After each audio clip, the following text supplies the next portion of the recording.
video, I'm going to teach you how to create and design different types of forms in Mailerlite. Forms are an essential part of email marketing, helping you capture leads and grow your audience. So let's get started. First, head over to Mailerlite.com and click the login button at the top right, then sign in with Google for a quick entry.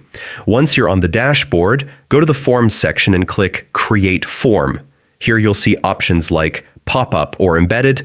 Choose the one that fits your campaign. After that, give your form a name, click Save and Continue, and select the subscriber group you want linked to it.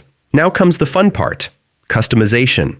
You can edit the background, fonts, colors, and elements to match your brand and make sure the fields are simple and clear for your audience. Don't forget to craft a strong call to action button that really encourages people to subscribe. Once you're happy, click Done Editing and copy the embed code Mailerlite provides to place it on your website. And just like that, you've created an engaging form in Mailerlite that